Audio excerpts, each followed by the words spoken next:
Bismillahirrahmanirrahim. Brothers and sisters, comrades and friends, Assalamu alaikum wa rahmatullahi wa barakatuh. Brother Loki, I'm humbled that you traveled these miles and delivered those powerful words. I so wish he was on the benches in the House of Commons beside me.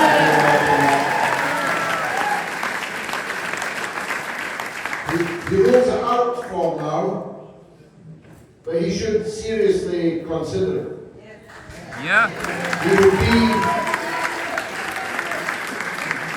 hit him like an atom bomb, I'll tell you. Like an atom bomb. And my God, they deserve it. As he talked about the dangers to life, I looked around this ballroom and I remembered that Brother Malcolm died on a stage in a ballroom just like this one. So if it's coming, let me say this, without equivocation, without qualification, I'd be proud to die alongside you. I'd be proud to die for the people of Palestine, for the people of Gaza. I'd be proud to. Because, as Malcolm X said, we stand for justice, no matter who for, no matter who against. We believe in haq. It's our word. Means much. That's what we stand for. Yeah.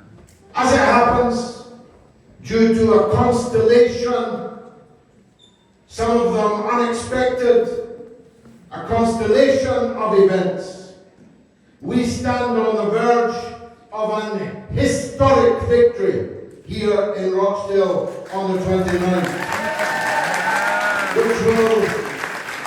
which will resound across the world.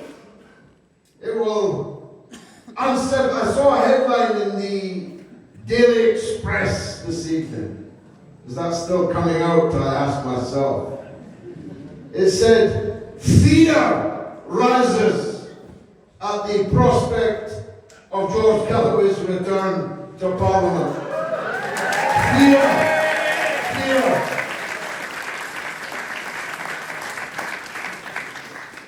It's such an opportunity for us to strike fear into the hearts, the blackest hearts in Britain, who sit on those benches in the House of Commons, cheering on every Israeli crime, voting down every ceasefire motion, voting on every export of arms, every veto in the United Nations, doing everything that they can to prolong the agony of the people in Gaza. The idea that we here in Rochdale can strike fear in their black hearts is something that we must not let slip as an opportunity on the 29th. Loki, in part, has a background in Iraq. I met at the Rumi revival last night in Manchester, courtesy of my good brother and friend Bilal. My wife and I were there. Very enthusiastic crowd. I wish they'd all been voters in Rochdale. But a man came up the stairs right as I was emerging onto the stairs.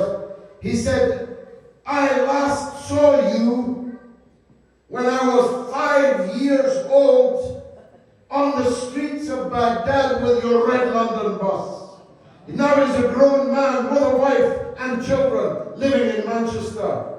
And I told him, as I tell Kareem, when I hear the word Iraq, I turn as if somebody called my name. Iraq entered my bloodstream. I'm here because of Iraq. I was a Labour MP and would have continued for as long as I wanted as a Labour MP, but Tony Blair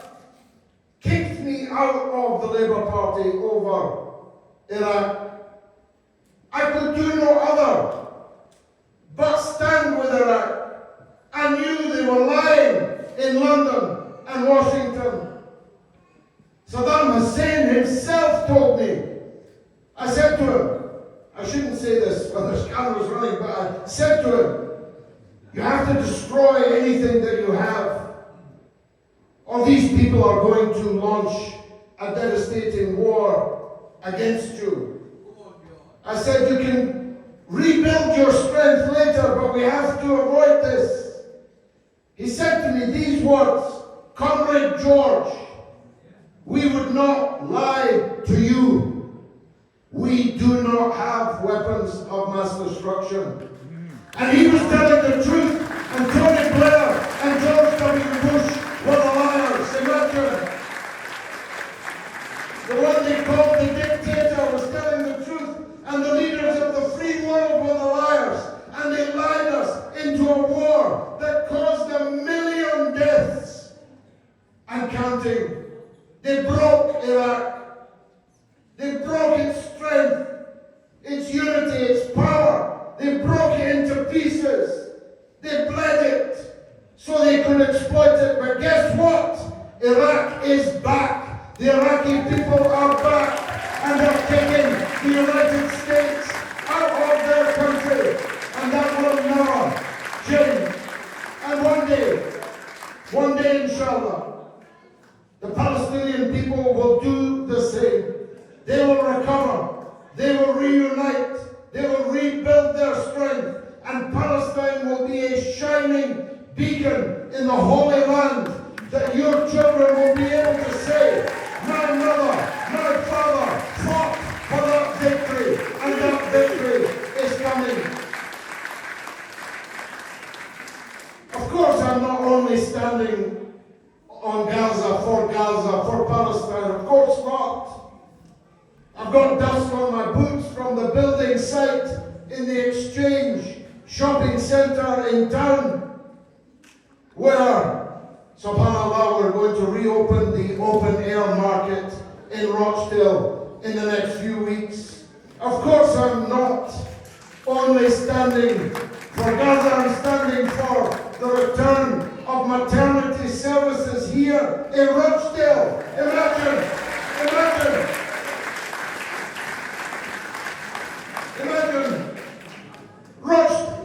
Nobody can be born in Rochdale. Imagine, how can it be a town if no one can be born in it? Unless in a taxi on the way to Oldham. You can't even die here, low-key. There's no A&E. There's no maternity services. There's hardly any services at all in the Rochdale Infirmary. It's a shame on the politicians who presided over that. Can you imagine if I'd been the MP and they proposed to take away the maternity and A&E services, that I had to drag me out on a bulldozer in front of that infirmary? And thousands of you would have been with me if that had been the case. No wonder it's fear that they are experiencing here. I got a thrill when I read that Daily Express headline. Can you imagine their faces as I walk through those swing doors and say, as I was saying, Mr. Speaker, as I was saying about these criminals on both sides of the aisle, because that's what they are, criminals. They're war criminals. They're criminals against the British people. They're criminals against our own interests. And they are in league with the worst gangrenous pirates in the world. And if I don't win, well, I will have tried. A vote for Labour is a vote for genocide. That's the truth of the matter. That's the truth of the matter. Two sides, two cheeks of the same arse.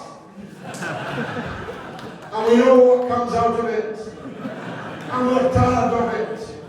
We're never going to accept it again. I spoke to a young woman, if she'll forgive me, Aroma, beautiful name, Aroma from Berry. She told me that her MP, a Labour MP, is one of the leading figures for Israel. Goes on the TV speaking for Israel. Her majority is 5%, maybe less. A few hundred votes is her majority.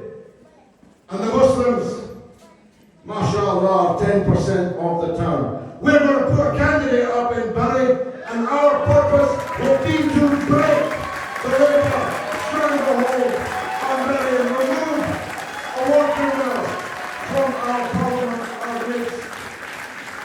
Others, the young woman, she moves me so much.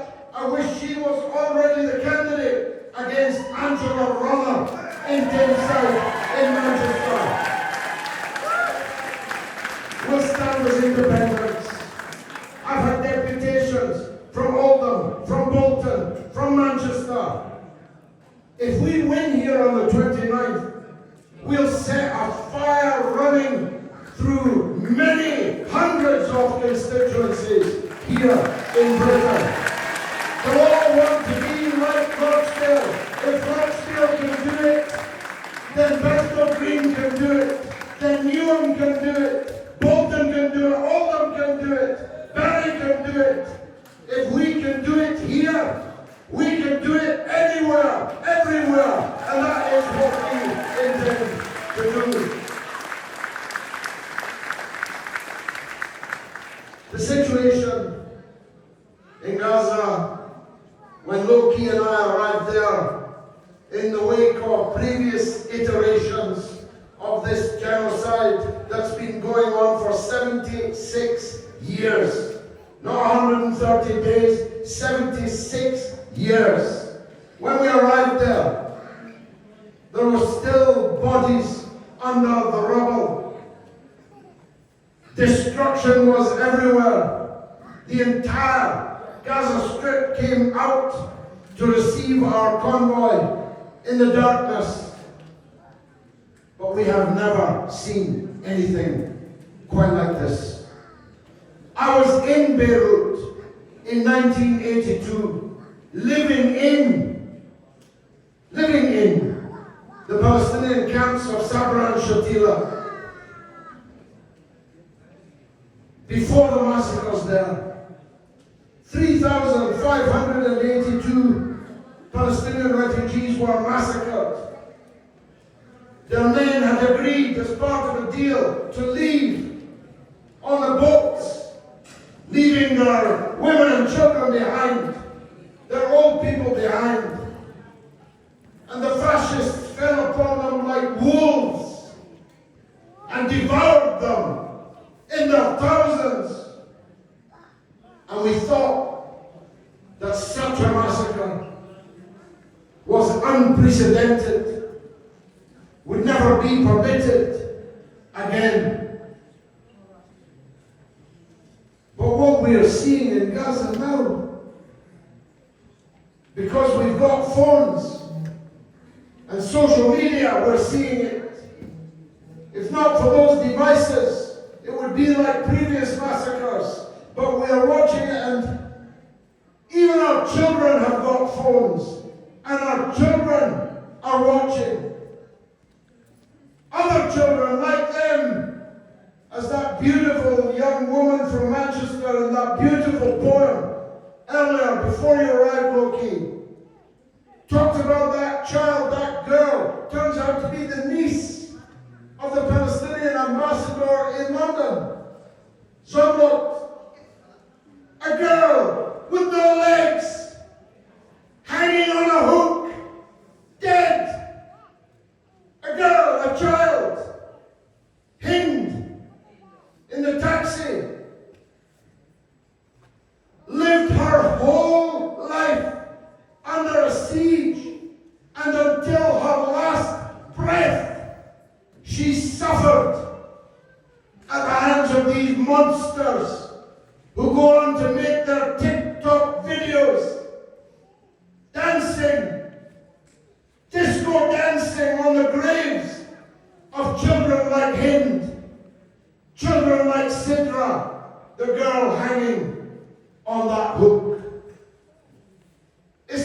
to make up your mind which side you're on, is it?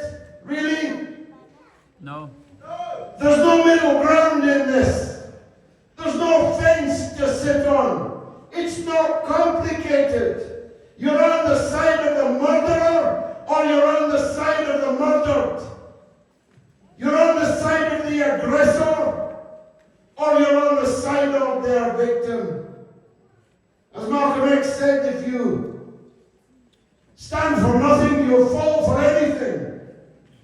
How can it be that every single news report, everyone without fail, on TV, radio and television and newspaper, on the Rochdale by-election begins with a ritual attack on me for making Gaza a centerpiece of our campaign? How can that be? It can only be because for them, these children are not human children. The blood of these children is not worth the same as the blood of other children. That's the only explanation. And I asked myself a question last night. I put it out and I changed my mind before I reached the end of the tweet. I said, would these journalists, if this election was taking place in 1939, would these journalists have attacked me for prioritizing the Holocaust of Jews and others that was already underway? Would they have attacked me for talking about the Holocaust in a by-election in 1939? But you know what? By the time I got to the end of the tweet, I realized that yes, they would. They would attack me. They don't care about the killing of the other. They don't care about the killing of people that look like you. They don't care about it. They really don't care about it. And we have this toxic bubble of journalists and politicians who don't care. And we have millions of us in the country and in every country who care so much that some of you are crying right now in this event, and others' hearts are aching.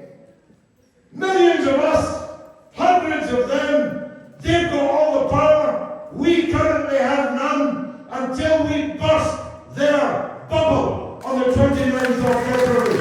Inshallah. Wassalamu alaikum.